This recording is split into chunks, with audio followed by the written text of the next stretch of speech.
Hello and welcome to That British Homestead. Today, well, I thought we could prune some tomato plants, so let's get started. As you see behind me, I've made a real impact over the allotment this weekend, but we had friends over, so I didn't film anything, but I saved a couple of tomato plants for us to go ahead and trim together. It's been raining like almost all weekend. Whoops, I just trod on something.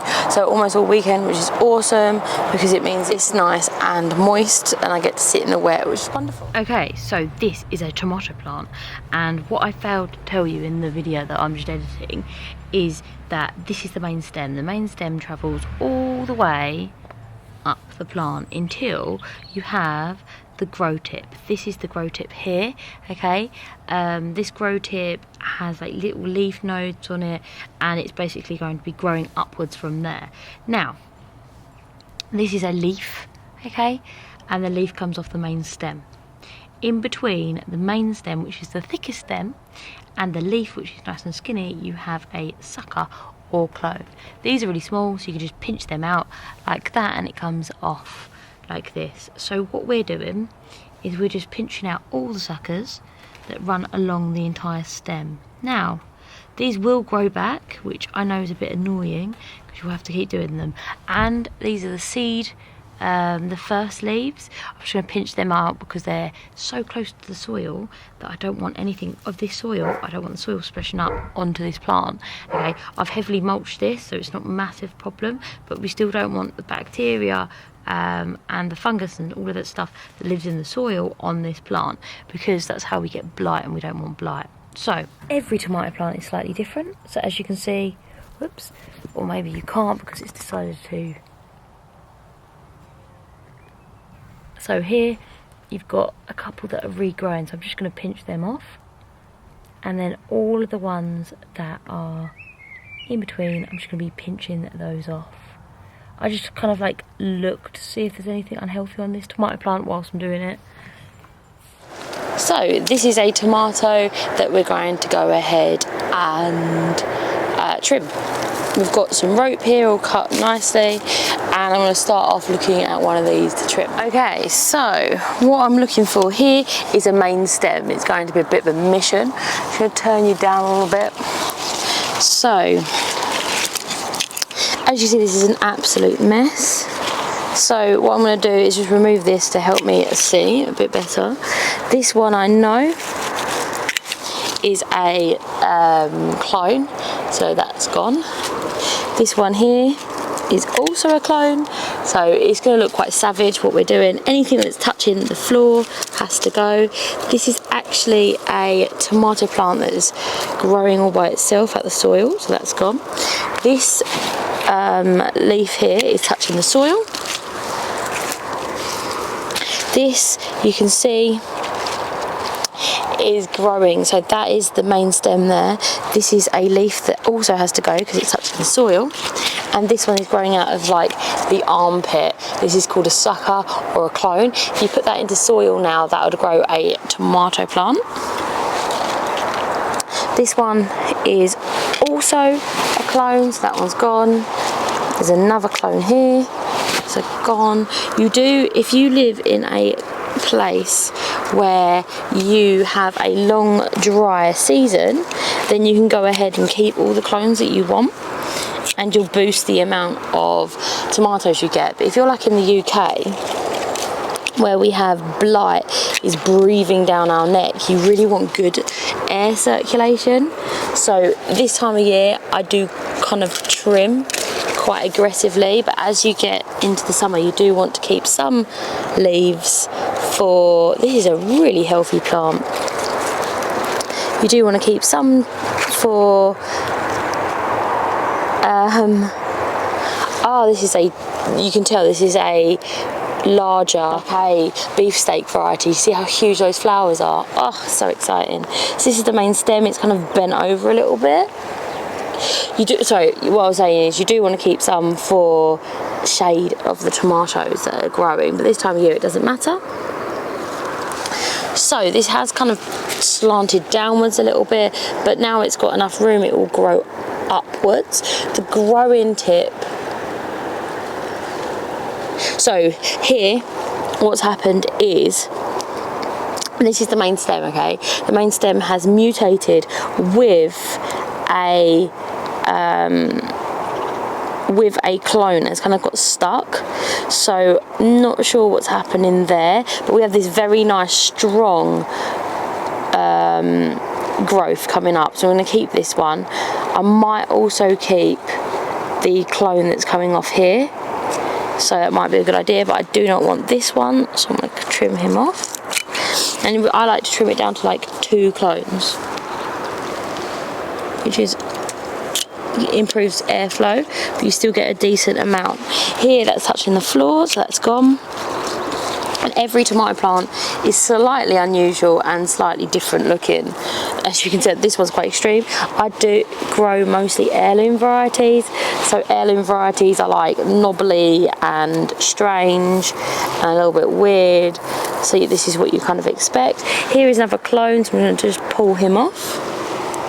And yeah, that's nicely trimmed, and it will grow up to the top of this pole, which is about 7 foot, 6-7 foot. So yeah, the only thing you have to make sure is, for example, that is touching the floor, so I'm just going to take that one off, and that will just stop any of the dirt splashing up onto the leaves, which will make this plant unwell and give it blight. So have a nice clearance area all the way round, and then it won't be an issue. That looks quite good. So I was like, oh, I don't want to just keep an easy one, I want to keep a little bit of a difficult one as well.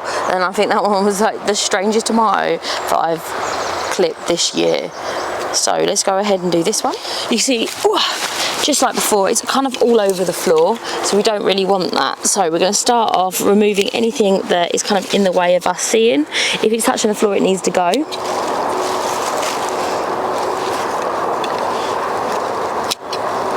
Because as you can see, these leaves here are just covered in soil, and that's where you get blight from. So we're kind of looking here, these are clones, so once again that's what they look like. They're called suckers or clones. You pop them in the soil and you'll grow a new one, but we have enough tomatoes.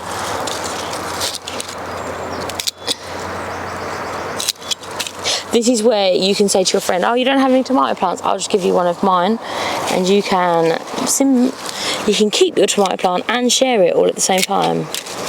There we go. So that one's got to go. It was covered in soil, and you'll notice that if you don't trim them, you'll get sickness growing in from the bottom, and I just don't want any chance of not having good airflow. So this is looking good. That is a sucker. These are little baby ones, as you can see, just like that. Just snapping them that way will do. Take them all off. It's best to get them when they're small.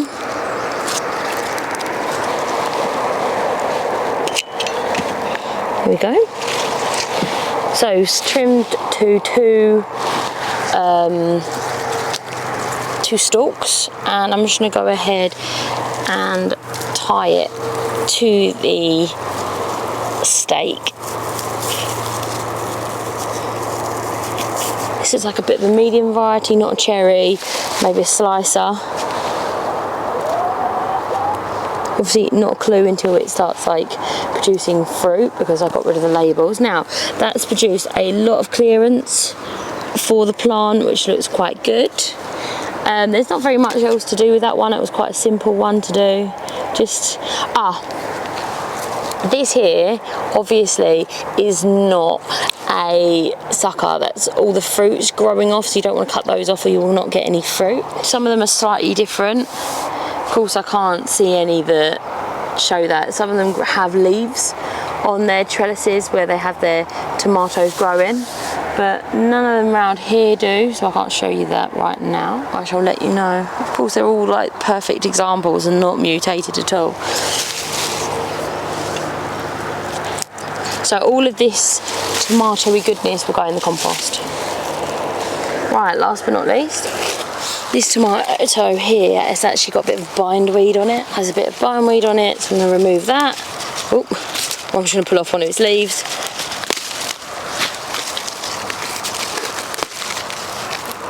We do not go ahead and put bindweed in our compost. I have heard that you can, if you can guarantee it's well insulated, but I'm just not in that point of my life yet. So hopefully one day, but right now I'm just going to burn it. Start off with that leaf that is literally on the floor. There's 2 leaves here that are on the floor. One here that's on the floor. This one is on the floor. This is a sucker. See, it is quite simple to do this, and it will help so much the health of your plant. You don't want to go too crazy with it though. I've done it so that like I've cut off all of the foliage and it just stunts the growth, so you don't want to do that. But anything that's on the floor obviously needs to go. Now this sucker here and this sucker here, this sucker is the main stem, so pretend I cut that off, then you can just go ahead and use this one, that's fine. I do want to have roughly about 2 suckers per plant, so I'm going to leave that on.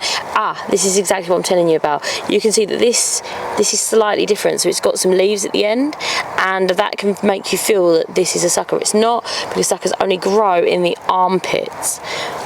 And as this grow, we'll remove the leaves that are lower down to make sure that we've got super good airflow.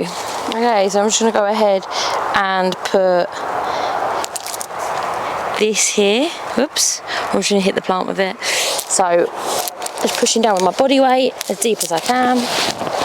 And then I'm going to go ahead and grab some of this rope. You can use whatever you want. I had this rope here when I was going to say moved in, but you know what I mean, when I rented the plot, so I might as well use what I've got. And there, Bob's your uncle. You don't want to do it up too tight, because that will like break the stem as it grows. You can always undo this and tie it again as it grows. So yeah, tomatoes are super easy to grow vertically. So this is my little ode to vertical gardening. I would say that tomatoes grow so much better vertically than anything else. I've grown squash vertically, I've grown winter squash vertically, I've grown summer squash vertically, cucumbers grow vertically. Tomatoes, I would say, they thrive vertically because they don't touch the ground, so they are less likely to get diseases. So they look really, really good. I've got tons and tons of tomatoes already, which is super exciting. And like I said, I'm just going to trim them down to 2 suckers until they start getting their tomatoes and it starts getting really, really hot. And then I'm going to allow them to have a little bit more foliage so that they don't get sun scorch. You get sunburn on your tomatoes, just like I did the other day. So it's really important that you don't do that. Now, they look amazing. This took pretty much all of yesterday. Did a load of weeding as well, obviously. Imagine that I'm always weeding, always.